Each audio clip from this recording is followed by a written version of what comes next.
pilote, ici Ayette Cizenne de la chaîne Décolle la vie, la chaîne qui vous inspire, qui vous impacte et pour vous faire décoller votre vie.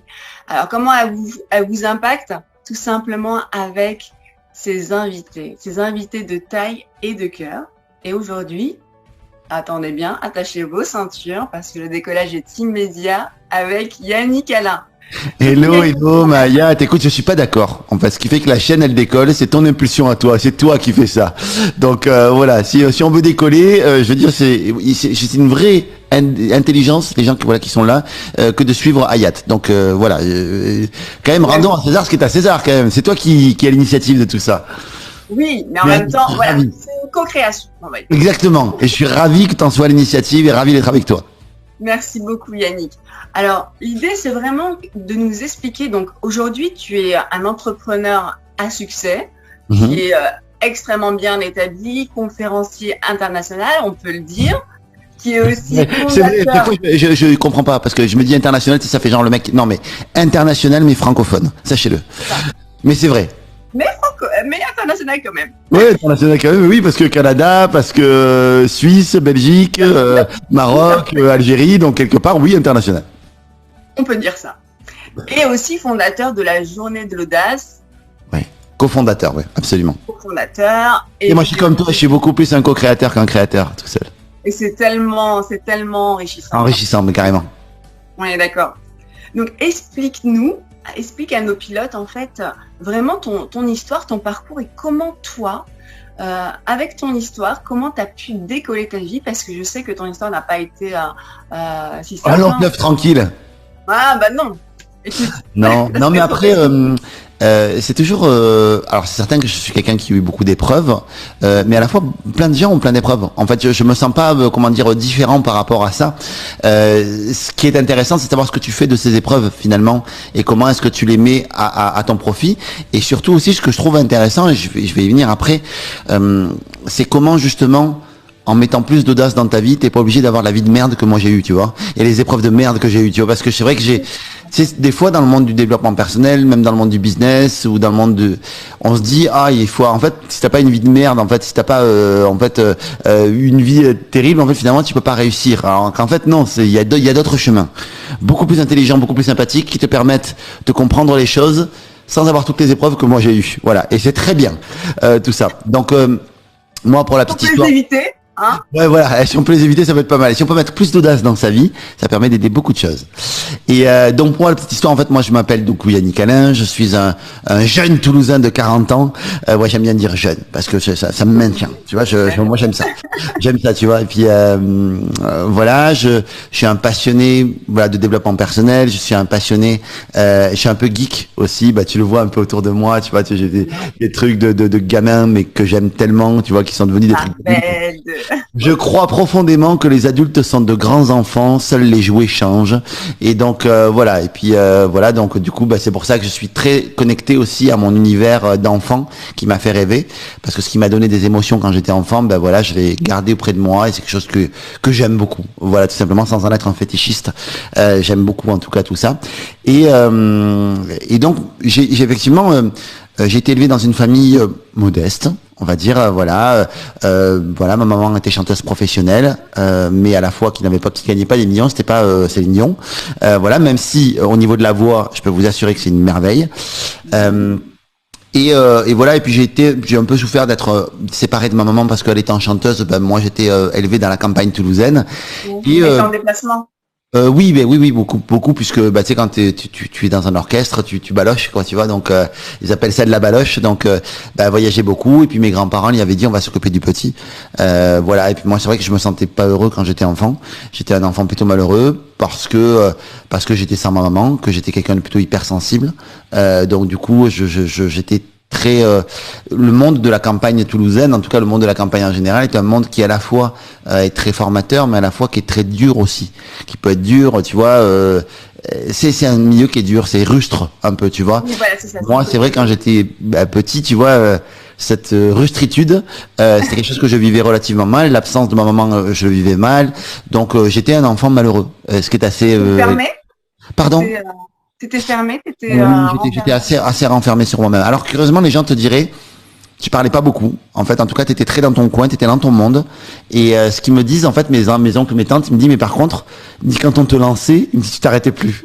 Voilà. Mais voilà, c'était assez curieux. Ouais, c'est ça, exactement. Mais, non, mais voilà, on a vécu, en tout cas, dans la campagne. J'ai quand même connu aussi de très belles choses à la campagne. Moi, je suis d'une famille, en fait, où tous les jours, on était 10, 15 à table. C'est une grande famille, tu vois. Donc, moi, quand j'allais chez mes copains, que je voyais qu'il y avait 2, 3 personnes à table, je comprenais pas. Je disais, mais ils sont où les autres? Il manque du monde. Donc il y avait une grande table, une très grande table, et puis toujours plein de gens. Donc j'ai connu aussi ça, qui m'a beaucoup nourri aussi.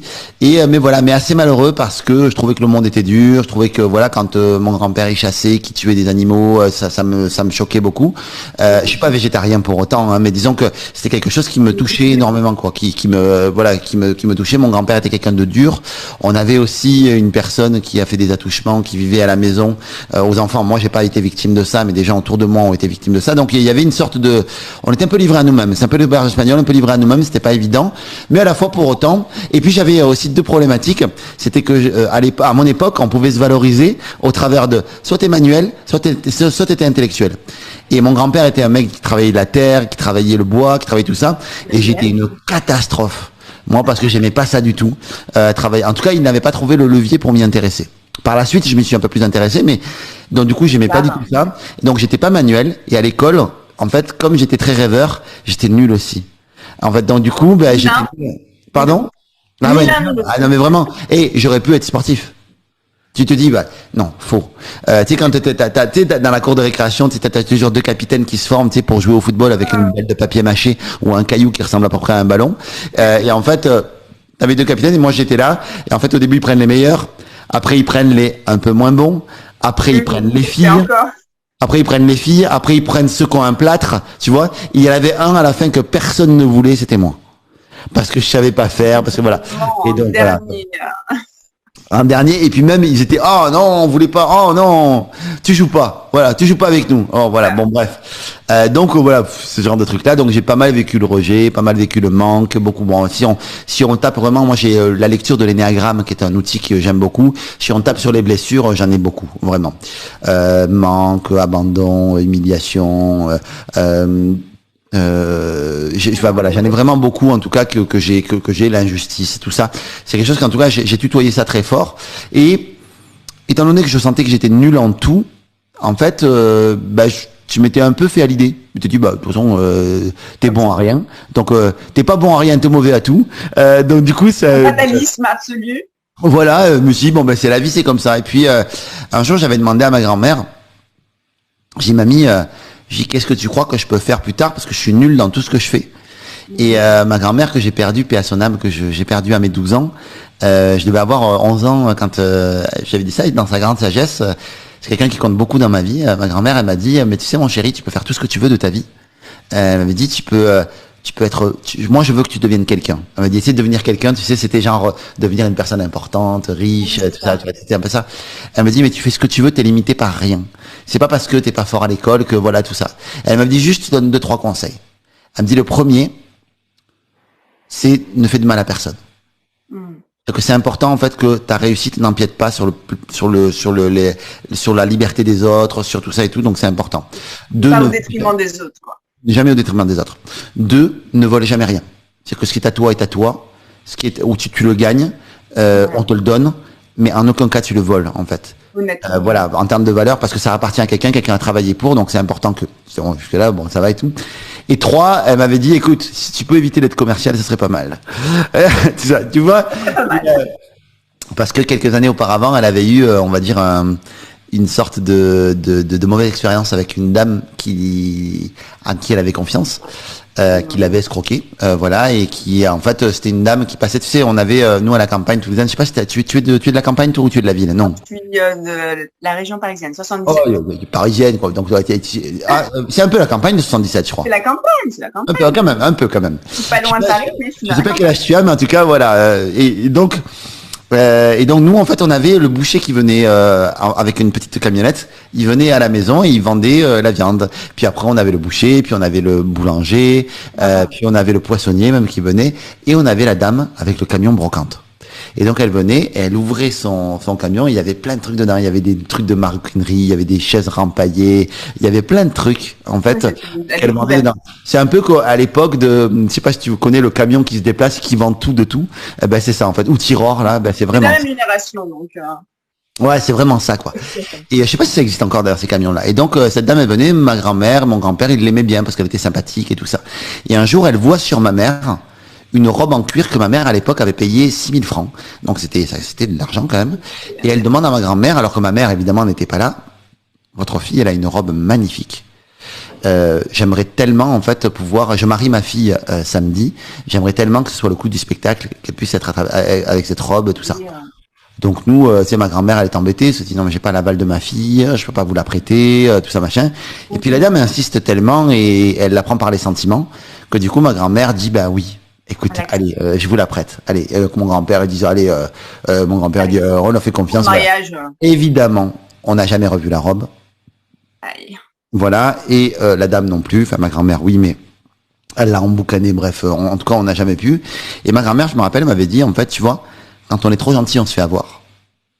Et surtout, tous les commerciaux, c'est tous des salauds quand même. Tu vois. En fait, elle avait attaché, tu vois, l'aspect commercial, confiance, au métier, à l'intégrité de cette dame qui n'avait pas d'intégrité, qui était une dame en fait. Elle avait rallié vraiment le. Voilà.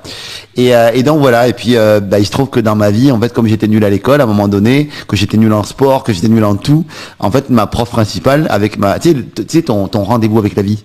Tu sais, le rendez-vous avec la vie que tu as avec ton prof principal et ta conseillère d'orientation. Et là, en fait, il regarde mes notes, parce que tu sais, c'est rendez-vous avec ta vie où t'as rien à dire du tout.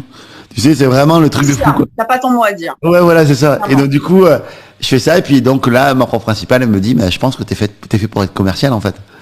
Et ouais, parce que t'as pas d'études, t'as pas de machin, mais t'as un peu de bagou. Bon, allez, voilà, quoi. Et puis moi, je n'imaginais pas que j'allais avoir, évidemment, tout ce bagage de culpabilité vis-à-vis de ma grand-mère, de croyances, tu vois, que j'ai développé, tout ça. Et je m'excuse s'il y a du bruit. Je suis vraiment désolé pour les gens. J'espère que c'est pas trop dérangeant pour toi.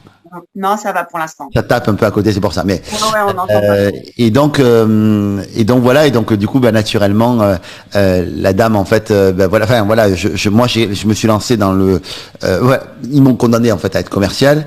Et finalement, moi j'ai commencé ma carrière commerciale, mon métier, mais avec cette espèce dans ma tête en fait ce paradigme, tu sais, mais les commerciaux c'est des salauds, l'argent c'est mal, toutes ces espèces de croyances limitantes qui font que en soi c'est jamais le commerce qui est un problème, c'est plus la personne qui est derrière et qui l'utilise. Mais en fait, l'outil commercial, tout le monde doit l'utiliser. C'est-à-dire, toi, tu l'utilises, Ayat, avec ta chaîne YouTube, tu vends des programmes, tu es une thérapeute. Je veux dire, à un moment donné, tu vends un service aussi. Et c'est important d'apprendre à le vendre. Mais tu le fais avec éthique, bienveillance, avec intégrité.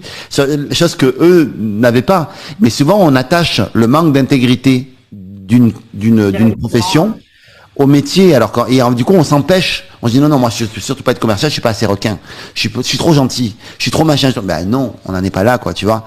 Et c'est d'ailleurs le point de départ de mon livre, les gentils aussi méritent de réussir, et beaucoup ça en fait, c'est de te dire de casser ces croyances là, de te dire mais en fait en réalité c'est pas parce que t'es gentil que t'as pas le droit de réussir, au contraire. Exactement. T'as droit Est-ce que c'est uniquement réservé aux requins?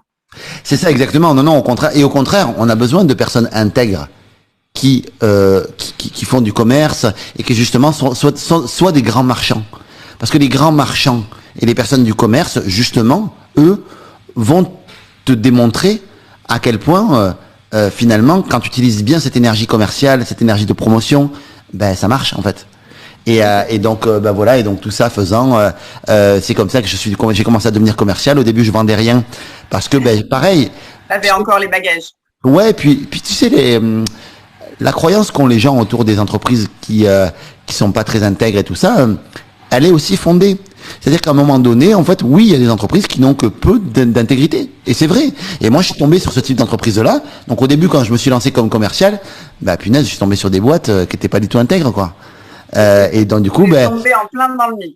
Ouais, mais vraiment. Et puis parce que c'était ce que je croyais. Donc comme c'était ce que je croyais, c'est ce que j'ai attiré naturellement. Donc je suis arrivé dans ces boîtes-là et évidemment, c'était une personne qui n'avait aucune intégrité, qui se foutait de ses commerciaux, qui ne pensait qu'au chiffre d'affaires, qu'à la performance. C'était uniquement le truc performance, performance, performance. Le bonheur de ton commercial, de ton client, on s'en fout. L'essentiel, c'est de vendre. Le reste, on s'en fout. Et c'est un truc de fou. Et donc voilà, c'était assez, voilà, c'était drôle en fait. Et comment tu as pu vivre ça justement, hein? Comment tu l'as vécu? Dans un milieu comme ça. J'ai super mal vécu en fait parce que je vendais rien, parce que c'était la seule chose que j'étais censé savoir faire, et que finalement je savais pas le faire en fait non plus. Tu vois, c'est-à-dire que la seule chose sur laquelle je pouvais me raccrocher en me disant ouais tu peux être un peu commercial, j'étais pas bon là-dedans non plus. Et après en fait je suis tombé, je me suis dit je vais pas faire ce métier-là parce que c'est pas fait pour moi, parce que t'escroques les gens et tout ça. En tout cas c'était comme ça que l'entreprise pour laquelle je travaillais faisait ça. Et après je suis tombé sur un mentor. Une personne qui s'appelle Stéphane, qui alors en fait ce qui est rigolo c'est que je me suis pas autorisé en fait je m'autorisais pas à postuler à des postes à haut niveau d'études parce que j'avais pas d'études. Comme j'avais juste qu'un bac professionnel, à chaque fois quand il y avait une annonce qui disait on demande un bac plus 2, un bac plus 4, je postulais pas puisque c'était pas pour moi. C'était pas pour moi donc je postule pas, tu vois.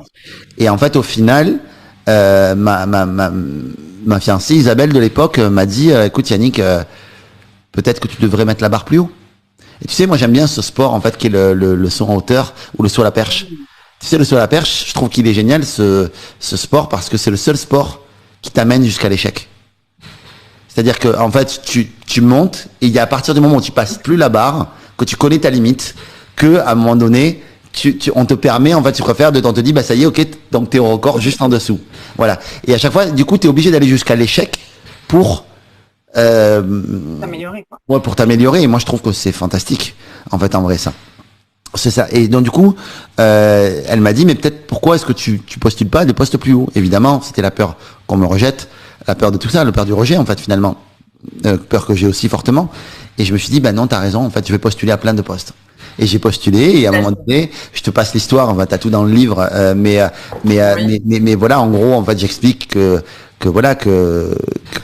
en fait finalement, je suis tombé sur ce mentor-là et finalement, ce gars-là m'a donné ma chance et m'a montré à quel point on pouvait vendre avec intégrité, avec gentillesse, avec dans l'intérêt de ton client. Et du coup, ça m'a complètement déswitché. Le fait d'aligner mes valeurs. Ouais, le fait d'aligner mes valeurs avec mon métier, je me suis dit, en fait, je ne suis pas là pour vendre, je suis là pour aider un autre homme, un autre humain, à prendre une décision intelligente.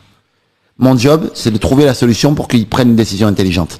Et à partir du moment où j'ai aligné ça, je me suis mis, du coup, à ne plus être un demandeur quand j'allais voir mes clients, mais un offreur.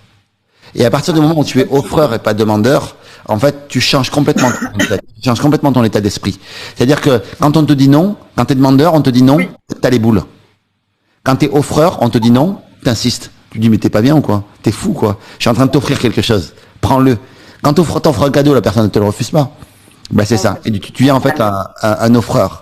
Et voilà, et donc du coup, évidemment, il y a plein de choses qui sont passées, j'ai raccourci parce que on a une petite demi-heure, donc voilà, mais en tout cas, c'est ça qui a fait que je me suis aligné, et du coup, 2 ans après, j'étais directeur commercial.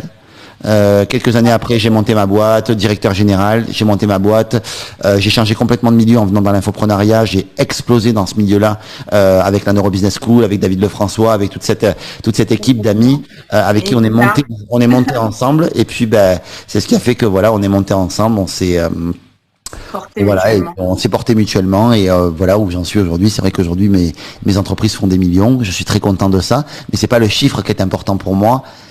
Pour moi, la réussite commerciale, tu as des personnes qui veulent monter leur boîte, toi, hein? Oui, voilà, des personnes qui sont soit dans la conversion. Je vais vous donner un conseil. Je vais vous simplifier le commerce à un principe très très simple. C'est que votre capacité à réussir dans la vie, en général, dans tous les domaines que ce soit, peu importe, dans le domaine amoureux, dans le domaine du commerce, dans le domaine le conseil que je vais vous donner est valable pour tout. En fait, c'est, si vous voulez réussir, c'est quelle est votre capacité à obtenir la confiance de l'autre, d'un maximum de personnes. Ça, c'est là que tout le monde s'arrête. En réalité, tu dois obtenir la confiance de l'autre. Tu dois en prendre soin pour que cette confiance, elle grossisse individuellement et qu'elle se multiplie. C'est ça, en fait. Ta réussite professionnelle est liée à la confiance. Tout l'outil de la vente dont vous avez besoin, du marketing dont vous avez besoin, de la gestion d'entreprise, du business, des offres que vous pourrez faire, de toute la vision globale de votre entreprise, va être lié à la confiance que vous allez obtenir, que vous allez avoir des gens, et à votre capacité à prendre soin de cette confiance, parce que plus vous en prendrez soin, plus elle grandira, plus elle se multipliera, et plus elle vous condamnera à réussir. Et c'est vraiment ça, en fait, finalement. Réduisez, on va dire, des fois, le business, ça paraît compliqué. Réduisez ça à juste cette simple expression, et vous allez vous dire, putain, ok. Et dites-vous, qu'est-ce que je fais de différent, moi? Qu'est-ce que je fais de différent, et comment est-ce que j'apporte ma valeur ajoutée? C'est une vraie question, c'est de la créativité. Vous savez, pour moi, un entrepreneur est un artiste. Et vous êtes tous des artistes. C'est-à-dire que un artiste, c'est quoi d'autre que quelqu'un qui vient chercher tes émotions? Peu importe les croyances que vous avez, mais pour moi, les émotions, c'est une porte entre notre âme et notre conscient. Des fois c'est agréable, des fois c'est désagréable. C'est une porte entre notre inconscient, enfin notre inconscient, voilà, t'es psychologue, donc je sais pas si t'es jungienne ou pas, mais en tout cas entre voilà, peu importe les croyances que vous avez, en tout cas, c'est une porte vers quelque chose de spirituel peut-être, ou c'est une porte vers votre inconscient, peu importe vos croyances, en tout cas, tout le monde s'accorde à dire que c'est une manière à une partie de vous qui est plus grande que vous, ou en tout cas qui capte un nombre d'informations beaucoup plus grand que vous, de vous parler à vous. Elle vous parle pas en vous disant des choses à l'oreille, mais elle vous parle en vous envoyant des émotions. Des fois c'est agréable, des fois c'est désagréable. Et un artiste, sa force, c'est d'apprendre à toucher ses émotions. Que ce soit un peintre, que ce soit que ce soit un peintre, que ce soit un chanteur, que ce soit un sculpteur, que ce soit, peu importe, un réalisateur de film, un scénariste, un auteur, son job, c'est de te toucher. Et s'il te touche, ça veut dire qu'il a fait son job. Et en tant qu'entrepreneur, votre job, c'est de toucher vos clients. Et toucher vos clients, ça va vous permettre de parler à leur âme, et ça va vous permettre de donner à votre entreprise une saveur complètement autre, qui va sortir du prix, qui va sortir de tout ça. Vous allez toucher ces personnes-là. Et c'est votre objectif, de toucher les gens avec qui vous travaillez. En fait, je veux dire, à un moment donné, c'est hyper important en fait que vos clients, vous appreniez à les toucher au cœur. Et c'est ce que fait Hayat au travers de sa chaîne YouTube, au travers de ce que vous pouvez voir sa qualité d'écoute, vous pouvez voir sa pédagogie, vous pouvez voir en fait, on va dire son expertise, vous pouvez tout voir en fait au travers de ça. Et c'est ce qu'elle fait, c'est qu'elle vous touche, et comme elle vous touche, eh ben vous allez vous sentir proche d'elle parce que vous vous sentez proche d'elle, de sa personnalité, de qui elle est, de ce qu'elle vibre. Et c'est ça finalement le lien concret. Qu'est-ce qui fait que Gwyneth Paltrow et le chanteur de Coldplay, je me rappelle plus son nom, le chanteur principal, ont appelé leur fille Apple? Pourquoi est-ce qu'ils l'auraient pas appelé Samsung? C'est ça, pourquoi? Parce que Samsung, il y a un marché, ils y vont. Apple, c'est une bande de fous qui étaient dans un garage, qu'on créé en fait une entreprise avec très peu de compétences au début, mais beaucoup de love, beaucoup d'amour, beaucoup de passion dans ce qu'ils faisaient. Et ces gens-là, leur business est né de l'amour qu'ils avaient en fait, parce que c'est ça aussi, je veux dire, on va en parler, mais l'amour que tu as en toi, je veux dire, quand tu le mets au service de l'autre, dans ce que tu veux faire, je veux dire, mais tu viens toucher immédiatement les émotions, ta créativité vient pour les toucher, et c'est ça pour moi, quand tu libères l'amour qui est en toi, tu es condamné à réussir en business. Et c'est ça, il y a un marché où il y a des téléphones à faire, et ils sont très bons, hein, ils le font, mais t'as pas le même attachement que tu vas. Alors on aime ou on n'aime pas Apple. Je suis pas un pro Apple. Je vous dis pas, voilà, ils ont des défauts comme tout le monde, tout ça. Ceci dit, on est forcé de constater que les études scientifiques ont démontré que quand on montre un produit Apple à quelqu'un, quand on montre un produit Samsung à quelqu'un, quand on montre le Samsung, il y a des zones du cerveau qui s'allument, qui sont du plaisir, qui sont de plein de choses qui sont très cool. Apple, il y a les mêmes zones et il y a une zone particulière qui s'allume, c'est la zone de l'amour. Et c'est ça qui alors je te l'explique avec des mots pas du tout scientifiques, et c'est pas moi le scientifique de la bande, mais vous vous renseignerez si vous voulez. Mais en tout cas, c'est ça que je veux dire, c'est que il y a un supplément d'âme qu'à un moment donné, on est obligé de mettre dans son business. Et ce supplément d'âme, c'est le cœur que vous mettez dedans. Et souvent, quand on est en business, on va se fermer. On va dire non, il y a le business et il y a ma vie personnelle. Mais ce sont des humains avec qui tu as affaire. C'est donc, je veux dire, si tu ne donnes que la moitié de toi, tu as de grandes chances que l'autre ne donne que la moitié de lui. Je veux dire, si tu ouvres ton cœur, tu as quand même au moins une chance, si toi tu fais le pas, que l'autre il ouvre son cœur aussi. Et c'est en ça que la gentillesse pour moi est un fabuleux ouvre-cœur pour le business. Voilà. Pourquoi ça ouvre le cœur des business? Parce que quand tu viens un prestataire, quand tu crées un lien de cœur avec lui, mais t'as pas envie d'aller voir ailleurs. Et quand lui, tu lui fais confiance et qu'il prend soin de ta confiance, t'as aucun intérêt. Qui prend soin de tes intérêts financiers, qui prend soin de que t'aies le bon service, le meilleur service, il faut y aller.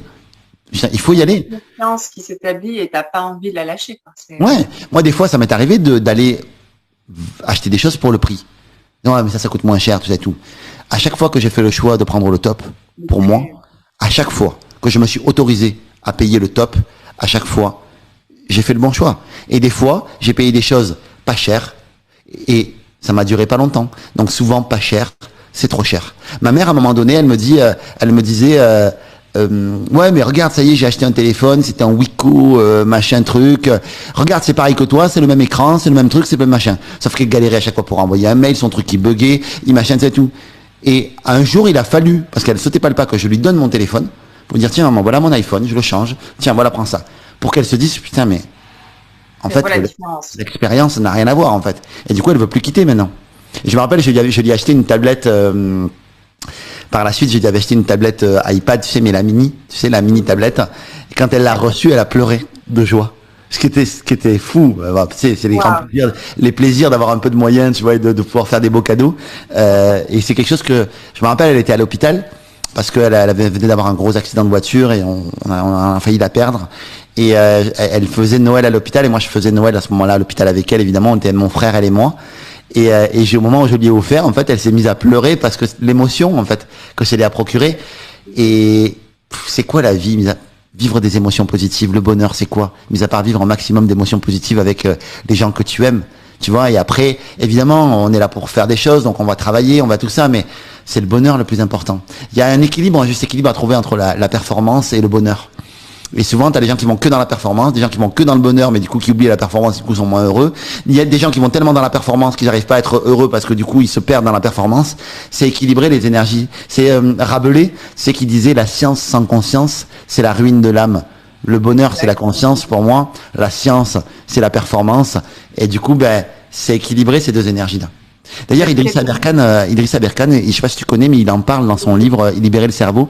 À un moment donné, en fait, il explique en fait que toutes les grandes civilisations de ce monde, que ce soit l'empire ottoman, l'empire romain, les Mayas, même l'Allemagne nazie à l'époque, il parlait du Japon de Hirohito, il disait en fait ce sont des civilisations qui technologiquement étaient les plus avancées du monde.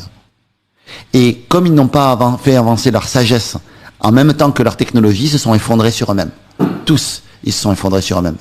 Et c'est dingue, hein. C'est assez incroyable. Donc, voilà. C'est un équilibre qu'il y a pour moi entre la performance et le bonheur, en fait. Pour moi, qu'il y a une vie équilibrée. En tout cas, il y a d'autres éléments, évidemment, mais en tout cas, si on le simplifie un maximum, pour moi, tu équilibres ta performance et t'oublies pas d'être heureux en chemin. Souvent, on se met dans la performance et on se dit, ouais, je serai heureux quand j'aurai atteint la performance. C'est une connerie. Je dis pas qu'il faut pas atteindre la performance. À chaque fois, il y a des...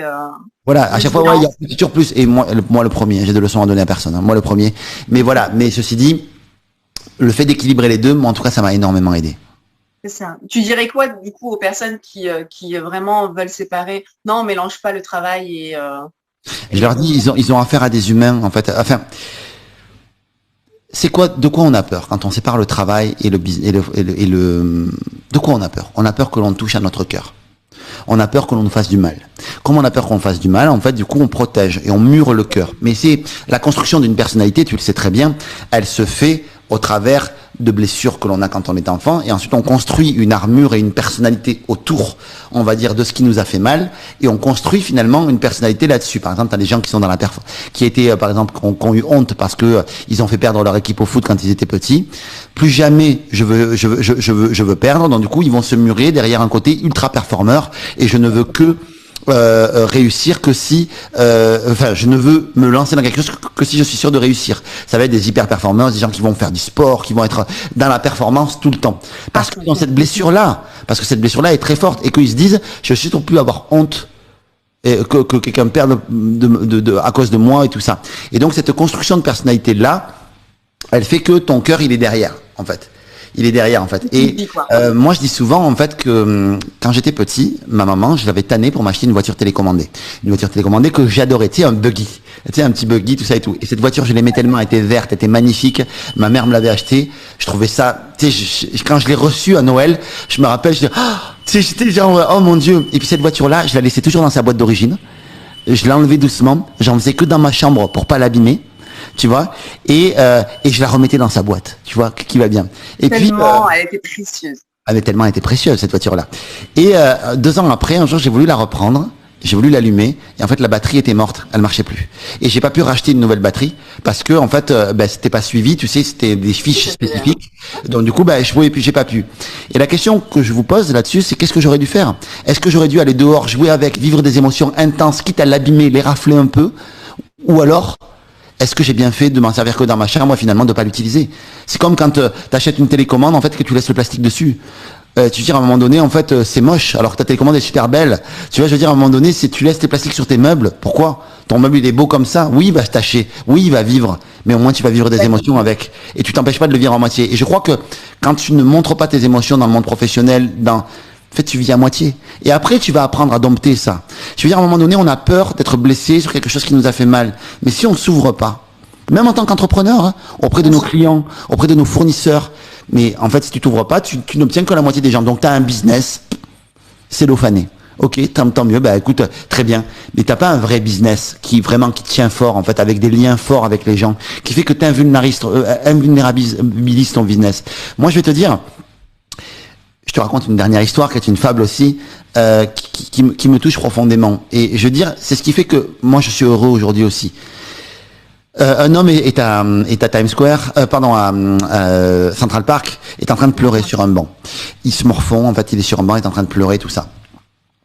Et cet homme-là, en fait, il y a un vieil homme qui passe à côté de lui, qui voit sa détresse, et qui lui dit, mon bon monsieur, qu'est-ce qui vous arrive? Qu'est-ce qui vous arrive? Avec beaucoup de sagesse, ce vieux monsieur il va le voir. Puis le monsieur pleure, et il le regarde, il dit, écoutez, je suis en train de perdre mon entreprise, parce que j'ai fait des mauvais choix. Je suis en train de perdre ma femme, parce que j'ai passé ma vie dans mon entreprise et du coup je l'ai négligé. Ma vie part complètement en morceaux, mes comptes sont au plus bas, je vais couler, voilà, je suis foutu. Il dit donc, pourtant j'ai essayé de bien faire, j'ai essayé de tout faire et j'y suis pas arrivé, je suis vraiment un loser quoi. Donc voilà. Puis le monsieur le regarde avec beaucoup d'attendrissement et il lui dit, écoutez mon monsieur, il dit, moi je crois que vous êtes une belle personne. Il dit, je crois que vous êtes une personne qui a fait tout ce qu'il pouvait, qui a joué de malchance. Et vous avez de la chance. Parce que mon nom de famille, c'est Rockefeller. Et Rockefeller, c'est une très riche famille aux États-Unis. C'était les plus riches du monde à un moment donné. Il dit, et moi je suis un vieil homme, l'argent n'est pas vraiment important pour moi et j'ai envie de vous aider. Donc je vais vous donner un chèque de $1 million, de dollars, pardon. Je vous donne un chèque de $1 million. Je vous le donne. Vous redressez votre entreprise et la seule chose que je vous demande, je vous demande rien d'autre, dans 1 an, on se retrouve sur ce banc, même jour, même heure, et vous me rendez ce chèque d'$1 million. On est ok? Puis là, t'as le monsieur qui dit, putain, c'est la providence, ça va me sortir de tout. C'est un truc de fou. Et donc, il prend le chèque, et il le met dans sa poche, et il dit, mais je vais pas l'utiliser, le chèque. Je vais pas l'encaisser, le chèque. Je vais voir ce qui se passe si je prends les bonnes décisions et tout ça. Et là, il prend les bonnes décisions, et 1 an après, son couple n'a jamais été aussi fort, son entreprise n'a jamais été aussi riche, il n'a jamais été aussi riche, tout va pour le mieux, et il se retrouve sur ce banc avec le même chèque que le monsieur avait fait, qu'il a même pas encaissé, et à dire, je veux retrouver cet homme qui a changé ma vie. Il le cherche, il le trouve pas, il dit, mais où il est cet homme? Et toute la journée, il le trouve pas, il est assis, il est désespéré de pas le trouver, et à un moment donné, il tombe sur un groupe d'infirmiers, et il explique son histoire. Il dit, écoutez, il y a 1 an, j'étais ici, et puis l'infirmière dit, mon Dieu, j'espère que vous ne parlez pas de monsieur Rockefeller. Et lui il dit, si, bien sûr, je parlais de lui, en fait. Il dit, écoutez, c'est un de nos résidents, effectivement, là, il n'est pas là aujourd'hui, mais en fait, en réalité, il est sénile, et en fait, il a jamais été Rockefeller de sa vie, en fait, il fait croire à tout le monde qu'il est Rockefeller, mais il a jamais été Rockefeller de sa vie. Et donc, moi je te cache pas que j'aurais encaissé le chèque, c'est sûr et certain. Mais je me serais rendu compte de la supercherie. Mais ce qui est génial, en fait, là, dans cette histoire-là, c'est que c'est quoi votre chèque de $1 million à vous qui vous donne tellement confiance que vous prenez les bonnes décisions? Personnellement, moi, c'est mon réseau. Moi, le fait d'être ami avec un David Lefrançois, qui est un frère, le fait d'être ami avec un Martin Latulipe, un Clément Bergon, le fait d'avoir des gens dans mon entourage, comme Ayat, de croiser des gens comme ça, tu crois que ça fait quoi dans ma vie? Moi, je me dis, si demain tout s'effondre, et tout peut s'effondrer, on l'a bien vu avec le Covid, tout peut, je me sens invulnérable de la relation sincère et honnête que j'ai avec tous mes partenaires d'affaires, qui sont des amis, qui sont des partenaires d'affaires, et c'est ok, en fait, ok. Donc, c'est en ça que je veux vous dire, en fait, que ben voilà, donner, tu vois, pour répondre à ta question, en fait, quel conseil on pourrait leur donner, vie perso, vie pro? Donne de ton cœur, donne de toi, fais confiance aussi à ton toi du futur. Des fois, on croit que on va pas être capable de vivre, si on nous fait mal à nos émotions, à notre cœur, on va pas être capable de le surmonter. Mais vous serez capable, vous êtes plus des enfants de 3-4 ans qui ont vécu une blessure, ou de 10 ans, ou de 12 ans, qui ont vécu des blessures terribles. On est capable de gérer ça. Faites confiance à votre vue du futur. Votre vue du futur, et petit à petit, vous apprendrez à faire confiance aux meilleures personnes, vous apprendrez à mieux vous entourer, et c'est comme ça que vous allez apprendre. Sinon, vous allez rester dans le statu quo, ça va pas bouger. Et ça va rester dans une homéostasie. Et puis, vous allez pas évoluer. Alors que si vous exposez et que vous y allez sincèrement en vrai, il y a que comme ça que vous allez y arriver. Et la gentillesse en soi, et c'est pour ça que j'en ai écrit ce livre, est un fabuleux ouvre-cœur. Parce que la gentillesse permet d'ouvrir les cœurs. Oui, il y a de la méfiance qui peut se dessiner avec avec de la gentillesse. Je dis, ouais, pourquoi t'es gentil? Mais quand les gens se rendent compte qu'ils peuvent vous faire confiance, ce lien-là, quand vous prenez soin de leur confiance, il est indéfectible. Vous ne pouvez pas le bouger. C'est des liens à vie. Et vous avez une entreprise qui est une entreprise qui va durer à vie et dans le temps, et plus une entreprise qui est une entreprise, une entreprise comme une autre, quoi, tout simplement. Parce que vous créez ce supplément d'âme et ce lien d'âme qui est plus puissant. L'entreprise, c'est qu'un système qui relie des hommes. Hein. Donc, voilà, autant être relié par le cœur. C'est la plus grande puissance, j'ai envie de te dire. Voilà. En tout cas, voilà. Excuse-moi, j'ai beaucoup parlé. Je t'ai pas beaucoup laissé la place. Je m'excuse. Non, mais au contraire, justement, je pense que les pilotes avaient besoin aussi d'entendre justement tous les tips que tu avais à leur donner et de casser aussi ces croyances limitantes qu'ils ont. Ah, évidemment, il y a 10 000 conseils que je pourrais donner. Le livre en est truffé. Évidemment, voilà, on a avec plus de temps et si on se revoit, on pourra peut-être creuser différents sujets. Mais voilà, en tout cas, je pense que ça peut être une base, en tout cas pour. Exactement. Non, mais c'est déjà énorme. Je sais que tu as aussi un cadeau à leur faire, à nos chers pilotes. Oui, absolument, parce que Ayat m'a dit, voilà, ma communauté, c'est les pilotes, ils sont au top, tout ça et tout. J'ai dit, qu'est-ce que je pourrais leur offrir? Donc, on va vous offrir, en fait, une vidéo qui est une méthode que j'utilise personnellement, parce que je suis un grand professionnel. J'ai été bac+12 en procrastination, pour me lancer dans les choses. Et du coup, je vous donne tous mes tips pour me débarrasser de ce fléau qui est pénible, dont je souffre par moment encore. Oui, je vous le dis. Et du coup, plutôt que de vous dire, je vais vous débarrasser de la procrastination, je vais juste vous aider à l'identifier et puis à apprendre à l'observer sans culpabilité et à vous dire comment est-ce que je peux faire pour passer plus à l'action. Parce que pour le coup, moi, la procrastination, ça fait partie de ma vie, ça fait partie de moi. Et comment est-ce que j'en arrive là où j'en suis aujourd'hui? C'est parce que j'arrive à la dépasser, à l'observer, à en rire par moment. Et puis voilà, donc je vous donne tous mes tips pour vous dépasser dépasser la procrastination et c'est plutôt cool. Voilà, je sais que les gens apprécient beaucoup ce cours. Ok, merci beaucoup pour ce cadeau. Merci vraiment, Yannick. Avec grand plaisir, ma belle. Comme ça, ils vont pouvoir eux aussi dompter leur procrastination. Donc, ça sera excellent. Merci. Où est-ce qu'on peut te retrouver? Bon, tu tapes sur Google, sur Amazon, Yannick Alain, les gentils aussi méritent de réussir, la persuasion, je suis partout. Donc franchement, sur Facebook, Instagram, YouTube, t'as envie de me suivre, t'as envie de kiffer, voilà. Si t'as bien aimé, on va dire, mon énergie et comment je t'ai expliqué les choses et que t'as envie de me suivre, ça sera avec grand plaisir. Mais surtout, suis Ayat. Et si tu regardes cette vidéo, je te soupçonne d'être intelligent. Si tu la suis déjà, je te soupçonne d'être intelligent ou intelligente. C'est ça. Merci beaucoup. En tout cas, moi, les pilotes, je vous mets dans le descriptif, je vous mets tous les liens justement pour accéder au livre, à la vidéo sur la procrastination. Et puis, où est-ce que vous pouvez aussi trouver Yannick sur les différents réseaux. Voilà, super. Vraiment, cette interview vous a plu et qui va vous être utile parce que Yannick, il donne, il est, voilà, c'est la bonté même. Et c'est hyper important d'être en contact avec des personnes aussi impactantes que toi, Yannick. Donc, j'espère que vous avez aimé cette vidéo. Merci Ayat, merci. À liker, évidemment, et puis surtout à la partager. Merci Yannick pour ta présence et merci pour ta gentillesse. Merci et bravo pour tout ce que tu fais, c'est très inspirant. Merci, à très vite. Ciao. Ciao les pilotes.